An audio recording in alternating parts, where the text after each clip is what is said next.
నమస్కారం గురువుగారు. నమస్కారం సార్. 108 యాలకులతో దండ చేసి అమ్మవారికి గాని, స్వామివారికి గాని సమర్పిస్తే మంచి ఫలితం ఉంటుంది. మీరు కోరిన కోరిక తీరుతుందని చెప్తా ఉంటారు. నిజంగానే యాలకులతో ఏ రెమెడీ చేయాలి? చేయడం వల్ల వచ్చే ఫలితం ఏంటంటారు? శ్రీమాత్రే నమః, శ్రీ గురుభ్యో నమః. మనకి సాధారణంగా కోరిక స్థాయిని బట్టి పదార్థములు వాడతారు సార్. ఓకే. మనకు సాధారణంగా ఏదైనా సరే సుదర్శన హోమం చేస్తే హ్మ్. బెల్లపన్నం వండి హోమంలో వేస్తారు. అవును. దానివల్ల విశేషమైనటువంటి ప్రతిఫలం దక్కుతుంది. హ్మ్. నేను టాపిక్ నుంచి బయటికి వెళ్ళట్లేదు, టాపిక్లోనే ఉంటున్నా. ఓకే. అదే గనక ప్రత్యంగిర హోమం లాంటివి చేస్తే మిరపగింజలు, మిరపకాయ, నువ్వుల నూనె వేసి చేస్తారు. అవును. అంటే ఆ స్థాయి అనేటువంటి కోరిక స్థాయి అనేటువంటిది అంత బలమైనటువంటిది, అంత బలీయమైనటువంటిది. హ్మ్. అలాగే మనం ప్రదక్షిణాలు చేసినప్పుడు కూడా హ్మ్. పల్లీలతోని ప్రదక్షిణాలు చేస్తారు. అవును. 108 ప్రదక్షిణాలు పల్లీలు వేసి చేస్తారు. అవును. ఇంకొంతమంది మిరియాలు హ్మ్.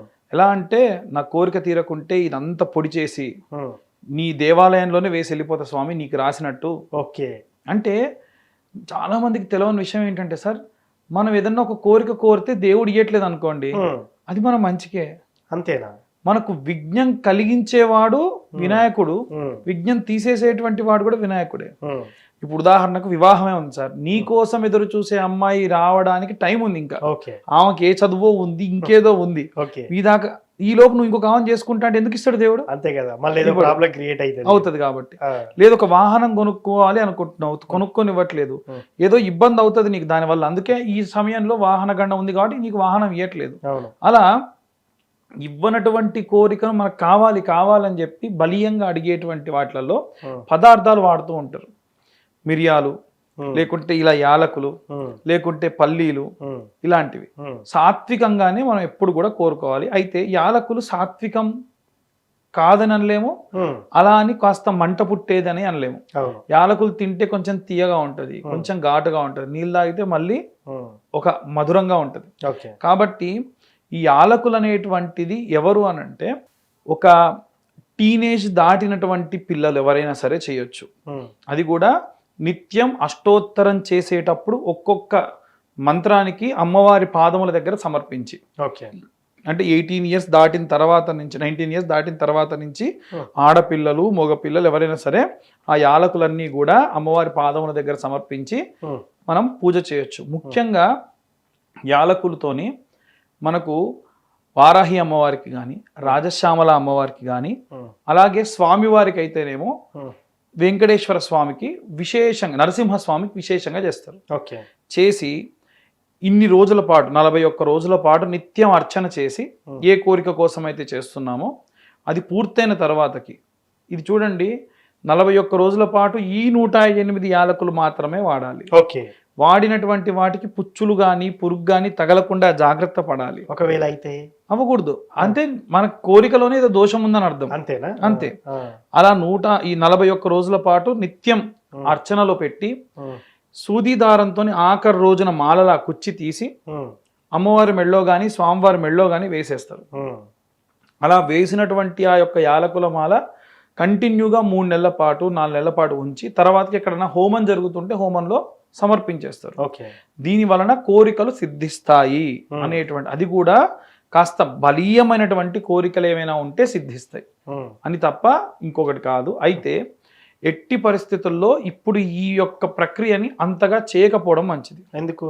షడ్జమం మానవ ప్రయత్నం, సప్తమం దైవచింతనం. మనం చేసే ప్రయత్నాలన్నీ చేయాలి. Hmm. ఇవాళ రేపు ఏంటంటే ఇన్స్టెంట్గా జరగాలి పనులన్నీ కూడా. అవును. ఇలా స్విచ్ ఆన్ చేయగానే ఫ్యాన్ వచ్చినట్టు, ఇలా స్విచ్ నొక్కగానే గ్రైండర్ తిరిగినట్టు Hmm. మనకు అన్ని ఇమీడియట్గా అవ్వాలి అంటే కాదు. Hmm. ఒక విత్తనం వేస్తే అది మొలకెత్తి అది కొంచెం ఎదిగి దాని నుంచి మనకు ఫలములు వచ్చి మనం తినాలి అంటే టైం పడుతుంది. Yes, అవును. ఎప్పుడైతే మనం ఇమీడియట్గా జరగాలని చేసేటువంటివి అంత మంచిది కాదు. ఓకే.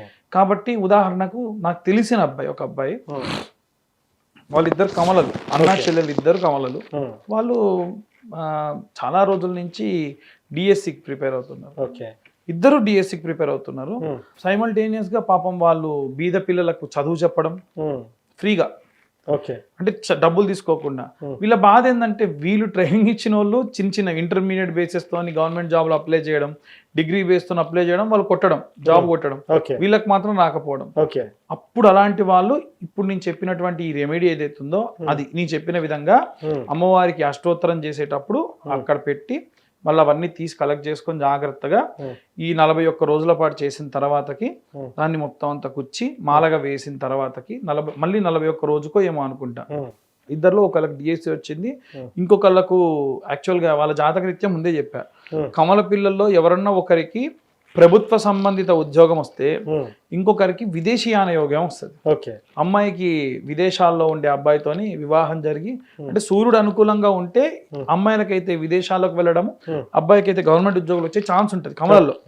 అదే జరిగింది. సో ఆ ప్రకారంగా బాగుంది. సో ఈ విధంగా మనం ఎన్నో ప్రయత్నాలు చేయాలి ముందు. ప్రయత్నం చేయకుండా ఇనిషియల్ స్టేజెస్ లో ఇమీడియట్ గా చేస్తే మటుకు అంత సేఫ్ కాదు, అంత మంచిది కాదు. కాబట్టి ఈ విధంగా చేసుకుంటే మంచిది. సార్ ఇప్పుడు ఈ పుచ్చిపట్టకూడదు ఇది అని చెప్పారు కదా, ఇప్పుడు 41 రోజులు అవి వాడిపోతాయి, వాడిపోకుండా అయితే ఉండవు. సో ఒకవేళ నిజంగానే పుచ్చిపడితే మధ్యలో మరి ఏదైనా దోషం అనుకోవాలా, లేకపోతే యాదృచ్ఛికంగా అలా జరిగింది అనుకోవాలా? చాలా మందికి ఆ ఇంటెన్షన్ కూడా ఉంటుంది. వీలైనంత వరకు మొదలు మనం సెలెక్ట్ చేసుకునేటప్పుడే మంచిగా పూర్తిగా పూర్ణంగా ఉన్నటువంటి వాటిని సెలెక్ట్ చేసుకోవాలి. వీలైతే దానికి మనం ఆంజనేయ స్వామికి వాడేటువంటి సంపెంగ నూనె ఉంటుంది కదా, ఆ నూనె అన్నిటికీ రాసి గట్టిగా రాయకుండా స్మూత్ గా రాసి బాక్స్ లో పెట్టుకోవాలి. వీలైనంత వరకు దాంట్లో దూది పెట్టుకొని దాన్ని పక్కకు పెట్టుకోవాలి. ఈ 41 రోజుల తర్వాత గుచ్చేటప్పుడు కూడా జాగ్రత్తగా ఎటువంటి గింజలు లోపల పడకుండా జాగ్రత్త పడుతూ వాటిని కుచ్చాలి. ఎంత సన్నగా ఉండేటువంటి సూదిని సెలెక్ట్ చేసుకొని ఆ మాల కట్టడం అనేటువంటిది చేయాలి. కొంతమంది ఆడవాళ్ళు ఇవి చేస్తూ భర్తకు సంబంధించి ఇబ్బందుల్లో ఉన్నటువంటి వాళ్ళు ఏం చేసేవాళ్ళు అంటే పసుపు కొమ్ములు అల్లేవాళ్ళు. ఇంటికి సంబంధించి నరఘోష, నరపీడితములు, దిష్టి ఇలా చాలా మంది ఉన్నప్పుడు పసుపు కొమ్ములతోని మాలగా అల్లి ఆ మాలని ఇంట్లో బయట గుమ్మానికి వేలాడి ఇట్లా యూ షేప్ లో గుమ్మం పైన పెట్టుకునేవాళ్ళు. ఈ యాలకుల మాలేమో లోపల ఉన్న అమ్మవారి ఫోటోకి, ఈ పసుపు కొమ్ములు ఇంటి బయట. ఈ పైన ఇంకొక వరుస వచ్చేసి మిరపకాయలు, ఇంకో వరుస వచ్చేసి నిమ్మకాయలు. ఇలా దిష్టి పోవడానికి ఈ రకంగా బయట చేసుకునే వాళ్ళు, కార్యములు సిద్ధించడానికి యాలకులతో చేసుకునేవాళ్ళు.